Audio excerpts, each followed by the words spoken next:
2020 সালে প্রথম যখন কলকাতা রাজবাড়ি ওপেন হয়, আমি সালটা বোধহয় একটু ভুল বলছি, তখন তো মানে ওখানে এত প্রমোশনের জন্য ইউটিউবারদের ডেকেছিল যে একটা হিড়িক পড়ে গেছিলো।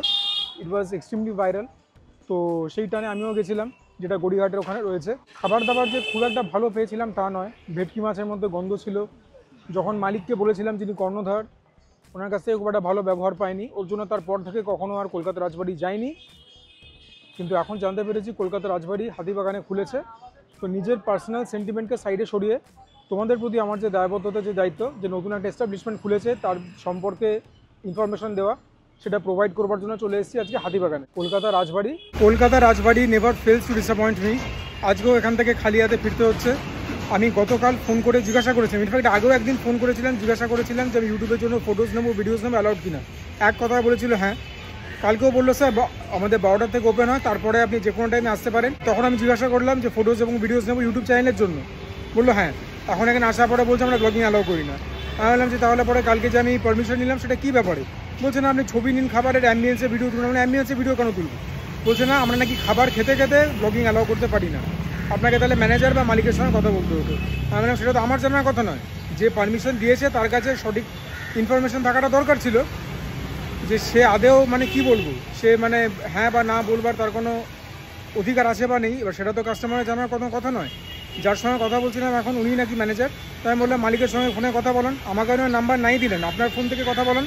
বললো না, যার তার সঙ্গে তো মালিককে কথা বলানো যায় না, কিছু সিদ্ধান্ত আমাদের হাতে আছে। ওখান থেকে বেরিয়ে এলাম। কলকাতা রাজবাড়ি ইজ অ্যাবসলিউটলি হোপলেস।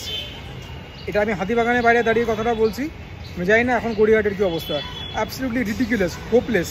এবারে ওই চরম আনপ্রফেশনাল জায়গাটায় খাবার খেতে পাইনি দেখি কি এখান থেকে ফিরে যাবো না।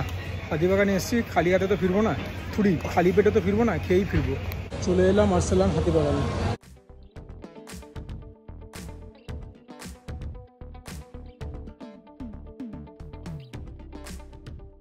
তোমরা যদি আর্সেলান হাতিবাগানে এসে বসে খেতে যাও, তোমাদেরকে ফার্স্ট ফ্লোরে আসতে হবে। লিফটের ব্যবস্থা আছে, সিঁড়ি তো থাকবেই, সুতরাং নো প্রবলেমস। অ্যাম্বিয়েন্স দেখিয়ে দিয়েছি ভালো, ওয়াশরুম ইউজ করে এসেছি, নিট অ্যান্ড টাইডি, সমস্ত রকম অ্যামিনিটিস রয়েছে, পেপার টাওয়ার রয়েছে। So I am very happy. Order place করে দিয়েছি, আসলে পরে দেখাবো। ছোট্ট অর্ডার, বাট আমি আশা করি আর্সেলানে এলে পরে বা যে কোনো একটা মুঘলাই এস্টাবলিশমেন্টে এলে পরে এই আইটেমগুলো তো যে কেউ অর্ডার করবেই। প্লাস ভিডিওটা দেখো, তোমরা তো জানতেও পারবে যে কোন আর্সেলানে বিরিয়ানি সব থেকে ভালো, নাকি মোটামুটি সবগুলোই 19-20। So it's a humble request to watch the video till the very end. যদি ভালো লাগে ভিডিওটা, best on my personality, best on the content, ভিডিওটাকে লাইক করবে, চ্যানেলটাকে নির্দ্বিধায় সাবস্ক্রাইব করবে। নিজেকে একটা ছোট্ট মতো টার্গেট দিয়েছিলাম দুর্গাপুজোর আগে 5000 সাবস্ক্রাইবার ক্রস করবো, সেটা তো বোধহয় আর হলো না। But there is still hope, because there is still some time left. তো তোমরা ব্যাপারটা কনসিডার করো। আর যদি ভিডিওটা কোনো কারণে খারাপ লাগে, কিছু করবার দরকার নেই, ডিসলাইক করে বেরিয়ে যাও।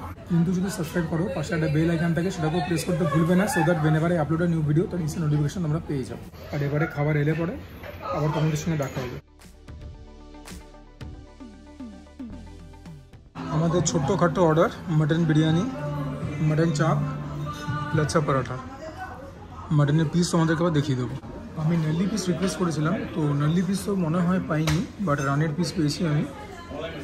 সো ইয়া, খারাপ নয়।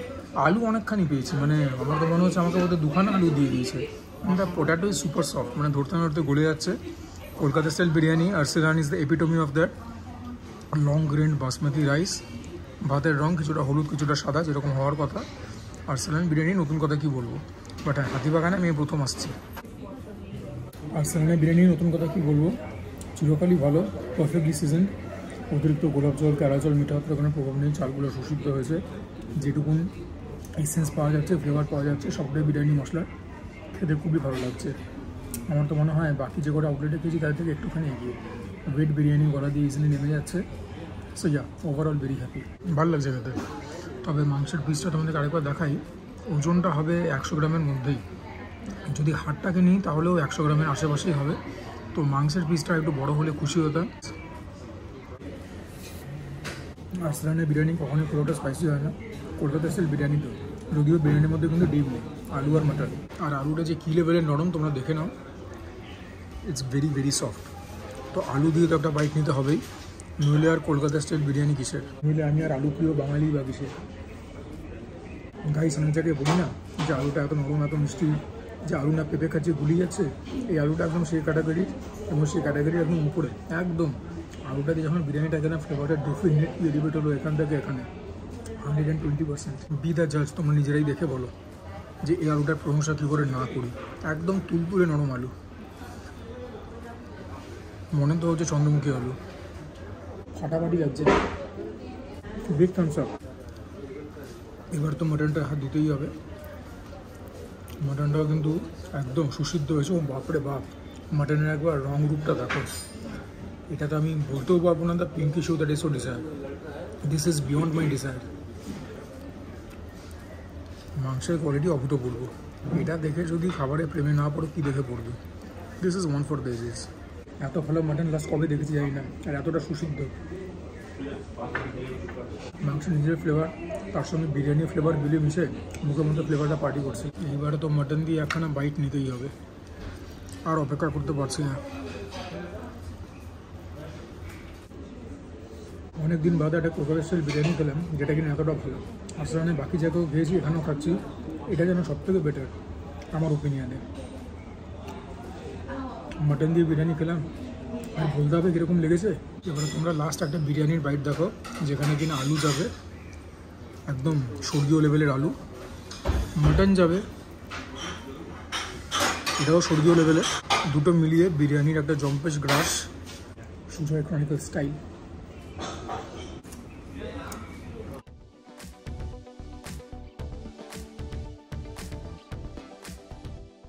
এটার নাম হচ্ছে সানরাইজ।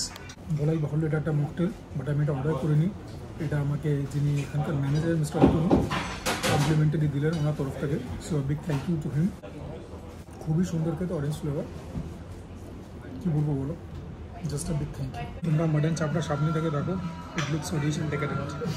আমি এর আগে মাটন চাপ খেয়েছিলাম, যেটা আমাদের রিপন স্ট্রিটে আছে, পার্ক স্ট্রিটের কাছে। তাছাড়া 7 পয়েন্ট থেকে তো অনেক কিছুই খাওয়া হয়েছে।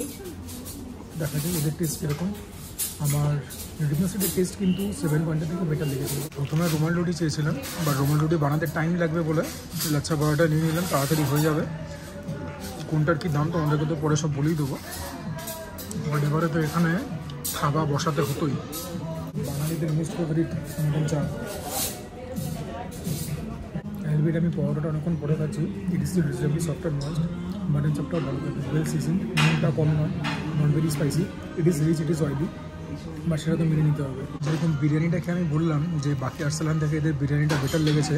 আর আলু আর মাটনের কথা তো আলাদা করে মানে কী বলবো, আর যা বলবার তো তোমরা শুনেইছো। মাটন চাপের ব্যাপারে সেটা বলতে পারছি না। এটা কিন্তু খুবই ভালো খেতে, কিন্তু বাকিদের থেকে যে এগিয়ে বাকি আরসালান থেকে সেটা বলতে পারবো না। আমার মনে হয় একই আসনে থাকবে।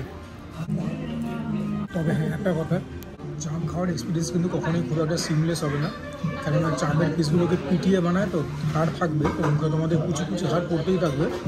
বাট কুডোস, যেখানে মাংসের পরিমাণও রয়েছে, নইলে রয়্যাল ফয়েল এরকম কিছু প্রতিষ্ঠান আছে, খাবারটা খেতে খুবই ভালো হয় রয়্যালের চাপ, কিন্তু চাপের মধ্যে যে মাংসের পোর্শন সেটা খুব কম থাকে, সেটা হাড়ি থাকে। এখানে মাংস রয়েছে।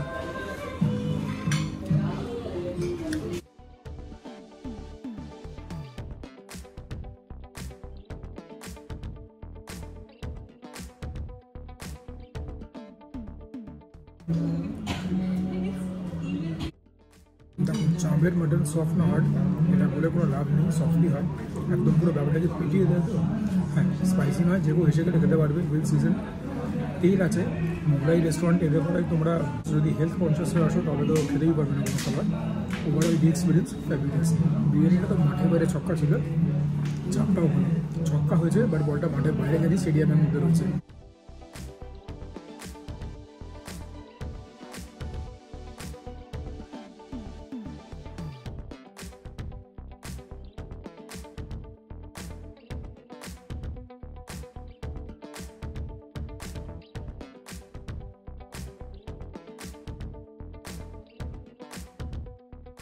খাওয়া দাওয়া কমপ্লিট, দেখাবার কিছু নেই। বিল পেমেন্ট করে এটাকে সাফার করে বাইরে। আমার অর্ডার কী ছিল তোমরা জানো, মাটন চাপ যার দাম 320, মাটন বিরিয়ানি 384, লাচ্ছা পরোটা 69, জিএসটি নিয়ে 812। শুরুটা খুব খারাপ হলেও শেষটা ফিরছি মুখে হাসি নিয়ে। বিরিয়ানি ওয়াজ এক্সেপশনাল। আমি তো বলবো বাকি আউটলেটগুলো থেকে এর বিরিয়ানি একটুখানি বেটার। মাটন চাপটা ঠিকঠাক ছিল, লাচ্ছা পরোটাটা ভালো ছিল। আশা করি তোমাদের ভিডিওটা ভালো লাগলো। যদি ভালো লাগে লাইক করবে, সাবস্ক্রাইব করবে, the usual staff. Do share my comment with friends and family. যদি মনে হয় ঠিকঠাক কন্টেন্ট বানাই তোমরা কমেন্ট করবে, তোমাদের কমেন্ট থেকে অনেক মোটিভেশন এবং ইন্সপিরেশন পাই। And for now this is mister Joy signing off. প্রত্যেকে ভালো থাকো, সুস্থ থাকো, তুমি খাওয়া দাওয়া করো, তার সঙ্গে ওয়ার্কআউট করো, বিকজ আর ইজ ইম্পারেটিভ। দুর্গা পুজো আসছে, খুব মজা করো, বাট আবার একই কথা বলবো, keep Tilottama alive in your prayers. এখনও কিন্তু জাস্টিস পাইনি, জাস্টিসটা দরকার, এবং আমাদের নিজেদের মানুষ হিসেবে আরও অনেক বেশি সচেতন হতে হবে। আমাদের অন্যের দিকে ফিঙ্গার পয়েন্ট করার আগে নিজেদেরকে দেখতে হবে যে নিজেদের আত্মশুদ্ধির প্রয়োজন আছে কিনা, সেটা সবথেকে বেশি ইম্পর্টেন্ট। নইলে পরে ভাবতে পারো তিলোত্তমার আরজিকরের ঘটনাটা হওয়ার পর থেকে অ্যাডাল্ট ওয়েবসাইট, পর্ন ওয়েবসাইট সবথেকে বেশি সার্চ হয়েছে RG Kar rape case, RG Kar murder case. এই হচ্ছে আমরা নাকি মানুষ।